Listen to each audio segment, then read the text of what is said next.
टूनी चिड़िया गोपी अपनी दो बेटियों नीली चिड़िया और लाली चिड़िया के साथ हंसी खुशी रहा करते थे। गोपी का अपना खेत था जहाँ वो बहुत मेहनत से काम किया करता था। टूनी चिड़िया रोज गोपी के लिए खेत में खाना ले जाया करती थी, फिर वो दोनों मिल के खाना खाते थे। एक दिन वो खाना खा रहे थे कि गोपी कहता है, टूनी, मेरी एक ही ख्वाहिश है कि अब मेरी दो बेटियों का अच्छी जगह रिश्ता हो जाए और मैं अपने हाथों से उनको रुखसत करूं। तो टूनी कहती है, आप फिक्र ना करें, अल्लाह ने हमें सब कुछ दिया है, इंशाअल्लाह उनके रिश्ते भी अच्छी जगह जल्द ही हो जाएंगे। ये सब बातें चंदा कवि पास बैठी सुन रही थी।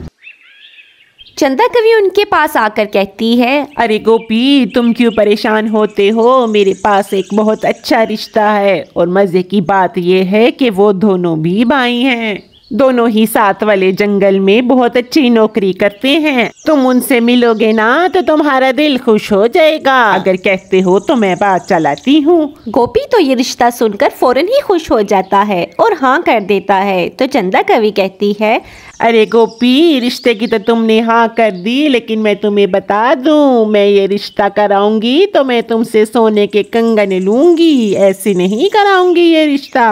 अरे चंदा, फिक्र क्यों करती हो? ले लेना सोने के कंगन, जो कहोगी तुम्हें दूंगा, बस ये रिश्ता करवा दो तुम। फिर चंदा कवि लाडो चिड़िया को उनके घर ले आती है। लाडो चिड़िया को लाली चिड़िया और नीली चिड़िया बहुत अच्छी लगती है। वो तो फौरन ही दोनों को देखकर हाँ कर देती है।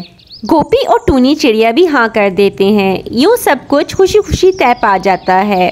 चंदा कवि भी बहुत खुश होती है, उसे सोने के कंगन जो मिलने थे। यूँ शादी के बाद लाली चिड़िया और नीली चिड़िया लाडो चिड़िया के घर आ जाती है। नीलू चिड़ा और शीदू चिड़ा कुछ दिन तो यहाँ रहते हैं, लेकिन फिर नौकरी के लिए दूसरे जंगल में वापस चले जाते हैं।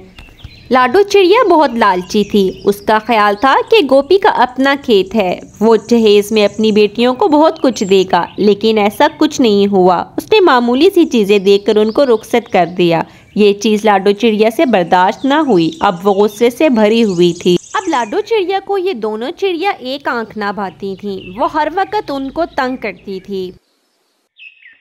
वो उनको बेइज्जत करने का कोई भी मौका हाथ से ना जाने देती थी और उनसे इतना काम करवाती थी कि वो थक कर चूर हो जाती थी।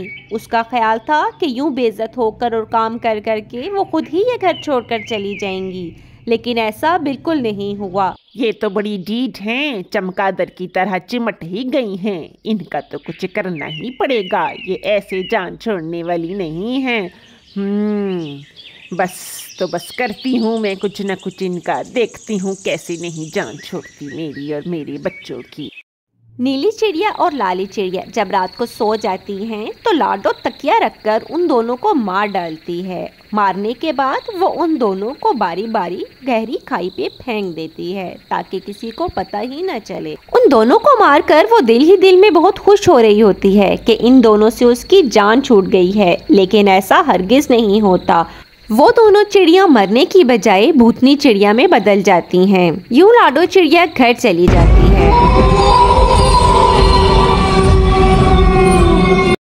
अरे बेटा, पता नहीं मैंने तुम्हें कैसी दुल्हनें करा दी, दोनों ही बहुत बेहया निकली, भाग गई। पता नहीं, मैं तो ढूंढ ढूंढ कर थक गई, मैं तो खुद परेशान हूँ, पता नहीं कहाँ मुंह काला करके भाग गई हैं। अरे बेटा, तुम परेशान मत हो ना। अम्मा, अभी परेशान ना हो, हम कल ही वापस आ रहे हैं। आप बिल्कुल भी ना रोएं, हम आकर सब कुछ ठीक कर देंगे, हम ढूंढ लेंगे उनको। ये कहकर फोन बंद हो जाता है। और अरे आज तो मैं बहुत खुश हूँ, शुक्र है जान छूटी उनसे, वो तो पीछा ही नहीं छोड़ती थी। अगले दिन जब दोनों चिड़िया घर आ रहे होते हैं तो उन्हें लाली चिड़िया और नीली चिड़िया सही हालत में मिलती है। वो उन्हें बताती हैं कि किस तरह तुम्हारी माँ ने हम पर जुल्म किया और हमें मार डाला, फिर हमें गहरी खाई में फेंक दिया। ये सब कुछ बताकर वो अपने असली हालत में वापस आ जाती हैं। तो नीलू चिड़ा कहता है, हमें माफ कर दो, हम तुम्हारा ख्याल नहीं रख सके। हमारी माँ ने तुम पर बहुत जुल्म किया, अब इसकी यही सजा हम उनको देंगे कि हम वापस जा रहे हैं और अब हम उनसे कभी नहीं मिलेंगे। हाँ, हम दोनों को माफ कर देना, अब हम जाते हैं। ये कहकर वो दोनों चिड़े वहाँ से चले जाते हैं। अब लालू चिड़िया और नीली चिड़िया लाडो चिड़िया के पास आती हैं। वो दोनों लाडो चिड़िया को उठाकर ले जाती हैं। लाडो चिड़िया मिन्नतें ही करती रहती है, लेकिन वो दोनों उसको उसी खाई से नीचे गिरा देती हैं जिससे उसने इन्हें गिराया था, और यूं इन दोनों का इंतकाम पूरा हो जाता है। शहर से दूर किसी गांव में कौवा अपनी बीवी टूनी और बेटे के साथ रहा करता था। कौवा बहुत ही ज़्यादा कंजूस था। वो बस अपने पैसे अपनी तिजोरी में संभाल संभाल कर रखा करता था और अपनी बीवी और बेटे पर भी खर्च ना किया करता था। तो टूनी कहती है, सुने, घर के खर्च के लिए थोड़े पैसे दे दें, घर में बिल्कुल भी राशन खत्म हो चुका है। मैं सोच रही थी बाजार जाके राशन ले आऊं। तो कौवा कहता है, अभी 3 महीने पहले ही तो मैंने राशन डाल कर दिया था। क्या करते हो तुम माँ बेटी? कहाँ जाता है सारा राशन? पता है कितनी मुश्किल से मैं कमाता हूँ। मैं तो बहुत ध्यान से खर्च करती हूँ, लेकिन अब बहुत वक्त गुजर गया है राशन डाले हुए, इसलिए राशन खत्म हो गया है। तो कौवा कहता है, हाँ, बस तुम लोगों को क्या पता कि किस तरह से मैं बाहर जाता हूँ और कमाता हूँ। ये लो 1000 रुपए, अब इसी में ही अपने 3 महीने चलाना। मैं 3 महीने से पहले एक पाई भी तुम्हें नहीं दूंगा। इसी तरह से दिन गुजरते रहते हैं और सर्दियों का मौसम आने लगता है। तो टूनी कौवे से कहती है, बात सुने, सर्दियों का मौसम आने लगा है, मुझे मुन्ने के लिए गर्म कपड़े चाहिए। अगर आप मुझे थोड़े पैसे दें तो मैं बाजार जाकर मुन्ने के लिए गर्म कपड़े ले आऊं। तो कौवा कहता है, लो, फिर से तुम्हारी फरमाइशें शुरू। एक फरमाइश खत्म, दूसरी शुरू।